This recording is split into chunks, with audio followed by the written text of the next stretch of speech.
Hello guys, my name is Srikanth and welcome back to our channel Chemistry with Coffee. And today's topic is the interconversion of Sawhorse projection into Fisher projection into Newman projection. In most of the examinations, they will give either a Sawhorse projection or Newman projection or both, and our job is to convert them into Fisher projection. Because Fisher projection has many applications, that is to identify enantiomers or diastereomers or assigning R and S. First, we have this Sawhorse projection on the left side. So this is the front carbon, this is the back carbon, that is if we are standing here. And this carbon is a chiral carbon because this is attached to 4 different groups. That is hydrogen on the left side, OH, CH3 and one big group. And same the back carbon also has 4 different groups, methyl, bromo, hydrogen and this big group. To convert this structure into this Sawhorse projection, so do nothing for the front carbon as it is, so we are not changing the front carbon. For the back carbon, rotate clockwise 180 degrees. So this CH3 comes here like here, and this bromine comes here like here, and this hydrogen comes to this position like here. And from this structure we can convert into Fisher projection. So this CH3 carbon and this CH3 are in one plane, and this bromine and hydrogen on the left side, and this hydrogen and this OH are present on the right side. So these atoms and groups go on to the vertical line, that is a CH3 carbon and this CH3. So this CH3 comes here, and this carbon here, and this carbon here, and this CH3 comes to the top. And the bromine comes to the left side, and hydrogen left side, and hydrogen right side, and this OH on the right side. So here also this is the front carbon, this is the back carbon. So we can convert Fisher into Newman projection. So this is the front carbon, this dot, and this big circle is the back carbon. So we write the CH3 like here, and hydrogen here, and OH here. And for the back carbon, bromine on the left side and hydrogen on the right side, and CH3 go to the bottom position.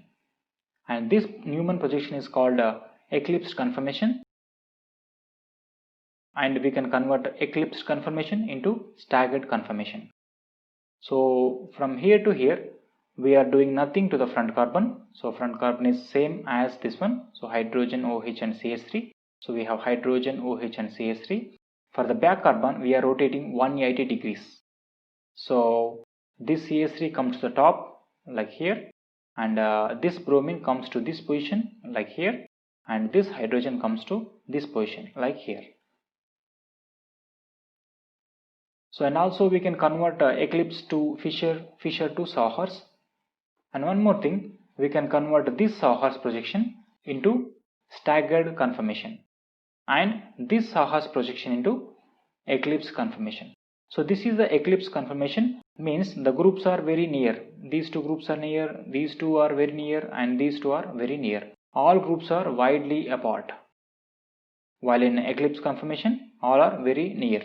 So this is unstable conformation and this is a stable conformation.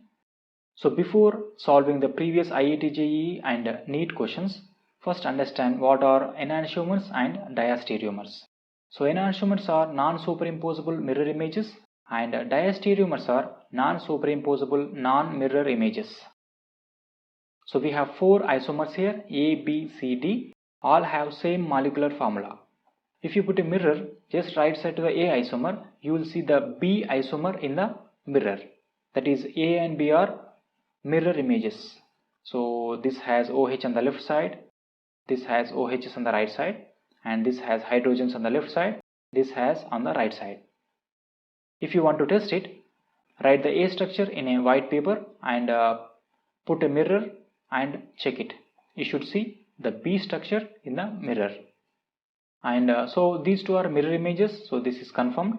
And if you lift the X isomer and place it over the A isomer, so this H is just over this H, and this H is just over this H, and same way these two OHs are actually just over these two OHs, and this aldehyde and methyl groups are over this CH3 and aldehyde. So all are matching. So these two molecules are superimposable. For testing the superimposability between A and B, lift the B isomer and place it over the A isomer. So these don't match, that is on the left side we have OHs and left side we have Hs, and here on the right side we have hydrogens and the right side we have OHs. So it doesn't match, that is these two are non-superimposable. So these two are non-superimposable and also mirror images. So these two are enantiomers. Same way C and D are enantiomers, that is both are mirror images and non-superimposable. And if you check the B and C structures, that is if you put a mirror just right side to the B, you won't see the C isomer in the mirror. That means these two are non-mirror images. If you lift the C isomer and place it over the B, these won't match, that is this OH is just below this H and this H is just below this OH, that is these won't match. Of course these will match with this one, but these won't match with this one. So these two are non-superimposable and also non-mirror images. So these two are called diastereomers. Same way B and D are also diastereomers, and A and C and A and D. So all are diastereomers and these two are enantiomers. And one more thing is, while we are moving from one enantiomer to another enantiomer, all chiral centers are inverted. That is this isomer has two chiral centers. So while moving from A to B, so both are inverted. That is this chiral center has OH on the right side, H on the left side. So this is inverted. So this one has OH on the left side and hydrogen on the right side. Same for this one. And for going from one diastereomer to another diastereomer, only one chiral center is inverted. That is from this one to this one, that is a B to C, only this bottom chiral center is inverted. That is this one has a left side OH and right side H, and this one has right side OH and left side H. This one is not inverted, only one is inverted. Okay, so let's solve the previous IIT questions. So number 1, which of the given statement or statements about N, O, P and Q with respect to M is or correct? So one or more correct answers are possible. Please solve this question, and once you are done, continue to the next slide for the solution.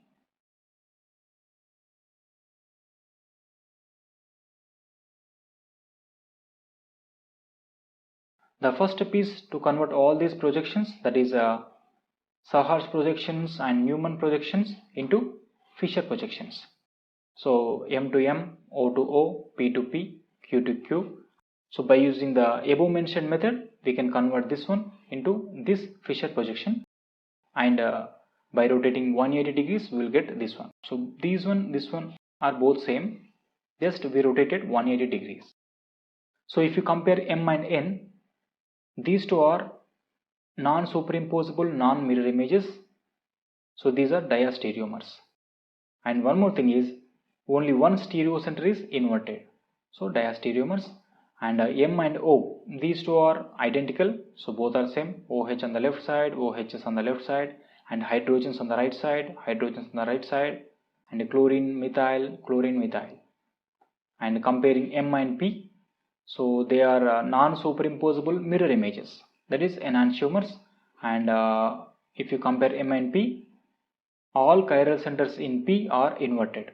So this one has OHs on the left side and this one has on the right side. And M and Q, only one chiral center is inverted, that is the bottom one. And these two, that is the M and Q, are non-superimposable non-mirror images, that is diastereomers. So let's look at the options. We have A, M and N are non-mirror image stereoisomers. So non-mirror image means diastereomers. So M and N are diastereomers. Yes, that is correct. So A option is correct. And M and O are identical. B correct. And M and P are enantiomers. So that is also correct. And M and Q are identical. This option is wrong because we got diastereomers.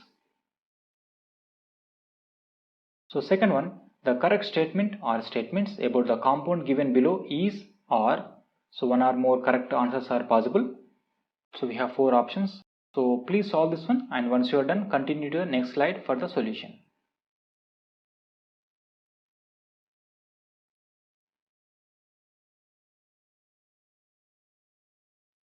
Okay, the first step is to convert this projection into Fisher projection. So use the above mentioned method to convert from here to here, and let's check the options. The compound is optically active. Yes, that is correct, because this one has two chiral centers, and the compound possesses center of symmetry. So for example, this is the center, so the opposite groups or atoms should match. So if this is the center, these two are opposite, so they are matching. That's good. And chlorine here and hydrogen here not matching, and hydrogen here, chlorine here not matching. So this is not correct option. And the compound possesses plane of symmetry. If we place a plane here on the vertical line, the left side groups and right side groups should match. That is, the left and right should be the mirror images. So that is not correct. And if you place a plane in the middle in this direction, the horizontal direction, the top and bottom group should be matching. So that is not the case. So this option is wrong. And third one, the compound possesses axis of symmetry. If an imaginary axis is passing through this center, and after rotating 180 degrees either through clockwise or anti-clockwise, and that structure and the initial structure are same, then the molecule possesses axis of symmetry, especially C2 axis of symmetry. So this option is correct. So the answer is A and D. So previous NEET problem, the chirality of the compound below. So this compound, we have different options. Please take a minute to solve this one, and once you are done, continue to check the solution.